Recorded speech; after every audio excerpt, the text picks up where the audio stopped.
Black board education में आपका स्वागत है। देखिए, आप लोग हमारे YouTube चैनल को सब्सक्राइब और शेयर नहीं करते हैं, यह बिल्कुल गलत बात है। पहले सब्सक्राइब और शेयर कीजिए, तब क्लास शुरू करते हैं। अगर PDF चाहिए तो टेलीग्राम को ज्वाइन कर वहाँ से प्राप्त कर सकते हैं और सब्सक्राइब ज़रूर कीजिए, तभी क्लास शुरू करेंगे। मुझे लग रहा है कि आप लोग सब्सक्राइब और शेयर कर दिए होंगे, तो शुरू करते हैं। पहला क्वेश्चन कर रहा है, भारत के एकीकृत भुगतान इंटरफेस UPI, पूरा नाम होता है यूनिफाइड पेमेंट इंटरफेस, को अपनाने वाला विश्व का पहला देश कौन बना है? तो यह देश है नेपाल। तो डी इसका आंसर है। नेपाल भारत की UPI प्रणाली को अपनाने वाला पहला देश होगा जो पड़ोसी देश भारतीय राष्ट्रीय भुगतान निगम की डिजिटल अर्थव्यवस्था को बदलने में महत्वपूर्ण भूमिका निभाएगा। NPCI की अंतर्राष्ट्रीय शाखा NPCI इंटरनेशनल पेमेंट लिमिटेड ने सेवाएं प्रदान करने के लिए गेटवे पेमेंट सर्विस और मनम इन्फोटेक के साथ हाथ मिलाया है। GPS नेपाल में अधिकृत भुगतान प्रणाली ऑपरेटर है। अब नेपाल को देख लेते हैं, नेपाल के बारे में। यह भारत का पड़ोसी देश है और यह एशिया महादेश में स्थित है। इसकी राजधानी काठमांडू है और करेंसी नेपाली रुपी है। प्रेसिडेंट राष्ट्रपति विद्या देवी भंडारी है और प्राइम मिनिस्टर शेर बहादुर देउवा है। नेपाल से सटे 5 राज्य इंडिया के हैं: उत्तराखंड, उत्तर प्रदेश, बिहार, पश्चिम बंगाल और सिक्किम। सबसे लंबी नदी कर्नाली है, जिसे घाघरा भी कहा जाता है। उसके बाद सबसे अधिक बॉर्डर जो लगता है उत्तर प्रदेश का लगता है नेपाल के साथ, भारतीय राज्य में। उसके बाद कह रहा है कि महात्मा बुद्ध का जन्म नेपाल के लुम्बिनी में हुआ था और सार्क का मुख्यालय काठमांडू में है, जो नेपाल में है।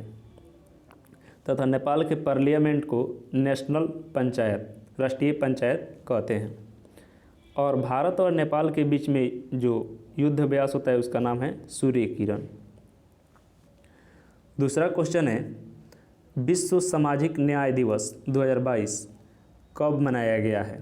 तो यह 20 फरवरी को मनाया गया है। तो ये इसका आंसर होगा। विश्व सामाजिक न्याय दिवस प्रति वर्ष 20 फरवरी को पूरे विश्व में मनाया जाता है। अंतर्राष्ट्रीय श्रम संगठन ने सर्वसहमति से 10 जून 2008 को एक निष्पक्ष वैश्वीकरण के लिए सामाजिक न्याय पर ILO घोषणा के अपनाया है। अब फरवरी में जितने भी महत्वपूर्ण दिवस है उसको देख लेते हैं। 1 फरवरी को भारतीय तटरक्षक बल दिवस, 2 फरवरी को विश्व आर्द्रभूमि दिवस, 4 फरवरी को है विश्व कैंसर दिवस। उसके बाद है 10 फरवरी को राष्ट्रीय कृमि निवारण दिवस और फिर 10 फरवरी को ही विश्व दलहन दिवस, दोनों मनाया जाता है। 13 फरवरी को राष्ट्रीय महिला दिवस या सरोजिनी नायडू की जन्म दिवस तथा विश्व रेडियो दिवस मनाया जाता है। और 14 फरवरी को वैलेंटाइन डे और 20 फरवरी को विश्व सामाजिक न्याय दिवस मनाया जाता है। तीसरा क्वेश्चन है, केरल राज्य का पहला कारवा पार्क किस जिला में बनेगा? तो यह इडुक्की जिला में बनेगा। तो ये इसका आंसर होगा। इडुक्की जिला में स्थित एक सुंदर हिल स्टेशन वागामोन में केरल राज्य का पहला कारवा पार्क बनाने की ओर अग्रसर है। राज्य सरकार की नई कारवा पर्यटन नीति के तहत इस पार्क को यात्रियों को भ्रमण के लिए खोला जाएगा। इसे छुट्टियों के समय सुरक्षित क्षेत्र के रूप में पेश किया जाएगा। पर्यटन कारवा पार्क में आरामदायक प्रवास करने हेतु sofa cum bed, fridge, microwave, oven के साथ kitchen, dining table, toilet, cubicle, air condition, internet connectivity, audio video सुविधाएं, चार्जिंग सिस्टम और GPS जैसी सभी आवश्यक सुविधाएं होगी। चौथा क्वेश्चन है, मेटावर्स में स्थापित करने वाला दुनिया का पहला बैंक कौन सा बना है?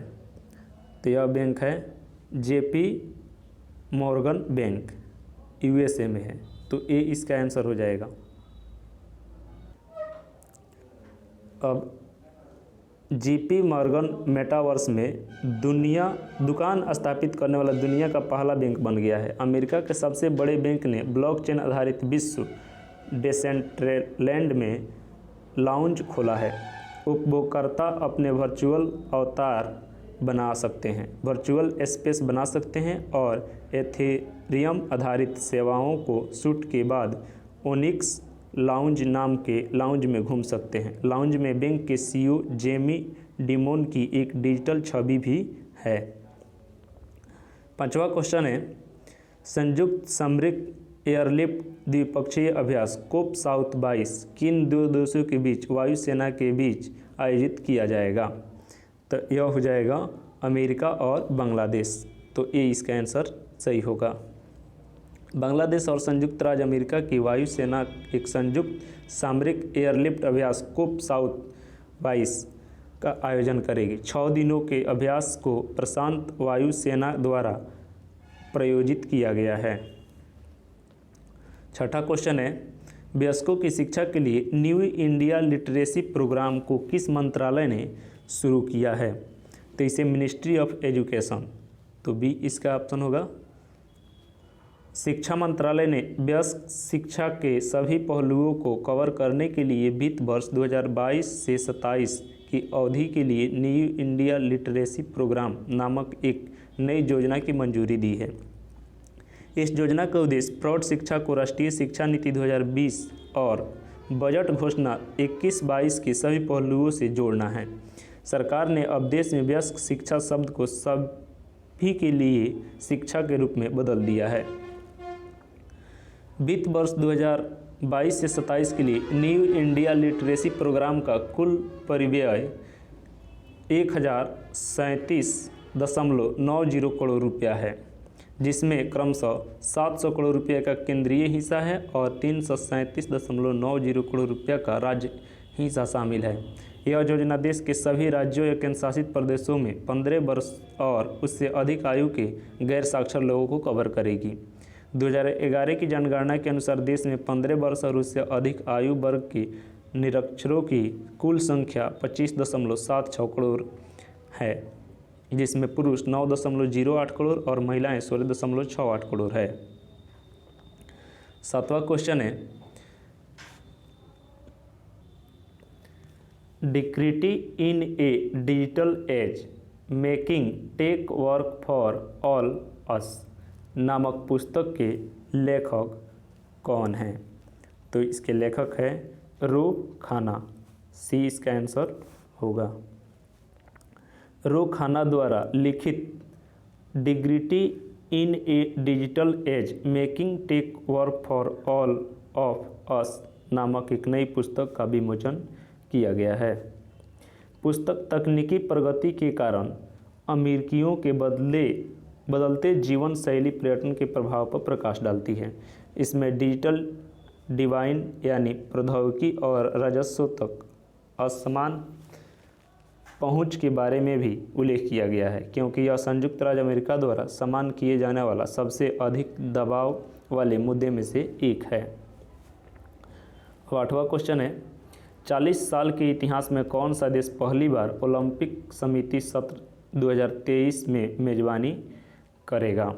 तो यह इंडिया करेगा। तो भी इसका आंसर हो जाएगा। अंतर्राष्ट्रीय ओलंपिक समिति की 140वीं बैठक का आयोजन मुंबई में होगा। बीजिंग में हुई ओलंपिक समिति की 139वीं बैठक के दौरान भारत की अगली बैठक की मेजबानी का अधिकार हासिल किया गया। इस दौरान किसी भी देश ने भारत का विरोध नहीं किया। अब 2023 में भारत दूसरी बार ओलंपिक समिति की बैठक की मेजबानी करेगा, जबकि मुंबई में पहली बार यह बैठक होगी। इससे पहले 1983 में दिल्ली में इस बैठक का आयोजन हुआ था। अंतर्राष्ट्रीय ओलंपिक समिति 139वीं बैठक में भारत की तरफ से अभिनव बिंद्रा, नरेंद्र बत्रा और नीता अंबानी शामिल हुई थी। अभिनव भारत के पहले खिलाड़ी हैं जिन्होंने ओलंपिक में एकल प्रतिस्पर्धा में स्वर्ण पदक जीता था। वहीं बत्रा भारतीय ओलंपिक एसोसिएशन के अध्यक्ष हैं, जबकि नीता अंबानी भारतीय ओलंपिक समिति के सदस्य हैं। 9वां क्वेश्चन है, एशिया के सबसे बड़े बायो CNG प्लांट का उद्घाटन कहाँ किया जाएगा? तो यह इंदौर मध्य प्रदेश में किया जाएगा। तो सी इसका आंसर सही होगा। प्रधानमंत्री नरेंद्र मोदी ने मध्य प्रदेश के इंदौर में वीडियो कॉन्फ्रेंसिंग के माध्यम से गोवर्धन प्लांट का उद्घाटन किया। इंदौर स्थित इस बायो सीएनजी संयंत्र का निर्माण संसाधन रिकवरी को अधिकतम करने हेतु अपशिष्ट से धन और परिपत्र अर्थव्यवस्था के व्यापक सिद्धांतों के तहत किया गया है।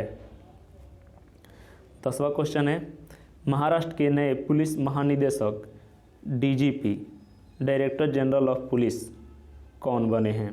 तो ये बने हैं रजनीश सेठ। तो 20 का आंसर हो जाएगा। अब 5 टॉप डीजीपी।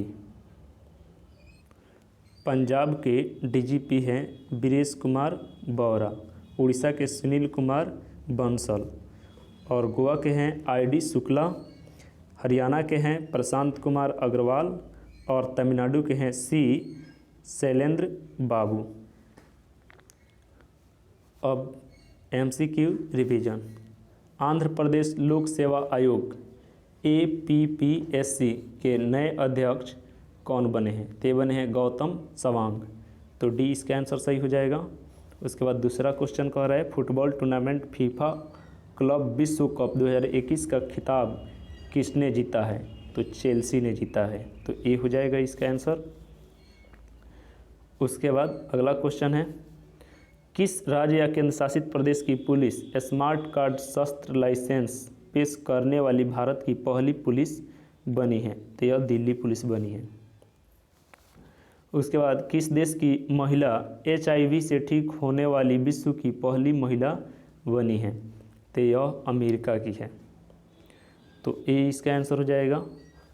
उसके बाद है, छात्रों को कौशल में विकास करने के लिए प्रोजेक्ट आरोहण परामर्श कार्यक्रम को किसने लॉन्च किया है?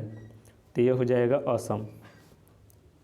उसके बाद है, केंद्रीय स्वास्थ्य मंत्री मनसुख मंडाविया ने ए नेशन टू प्रोटेक्ट पुस्तक का विमोचन किया है। इस पुस्तक को किसने लिखा है? तो इसको लिखा है प्रियम गांधी मोदी ने। तो ये इसका आंसर सही हो जाएगा। उसके बाद हाल ही में 7वां मृदा स्वास्थ्य कार्ड दिवस कब मनाया गया है? तो यह हो जाएगा 18 फरवरी को। सी इसका आंसर हो जाएगा। उसके बाद कह रहा है, हाल ही में आर्थिक विकास संस्थान के नए निदेशक कौन बने हैं? तो यह हो जाएगा चेतन घाटे। सी ऑप्शन में है। 9वां क्वेश्चन है, हाल ही में कैरियर काउंसलिंग वर्कशॉप प्रमास 2022 का शुभारंभ कहाँ हुआ है? तो इसका शुभारंभ हुआ है बीकानेर में। तो बी इसका आंसर होगा। और उसके बाद है, URJA अवार्ड के 5वें संस्करण में business leader of the year 2022 का पुरस्कार किसे मिला है? तो यह मिला है योवन पुनवाला को। तो ए ऑप्शन इसका सही होगा। Thank you.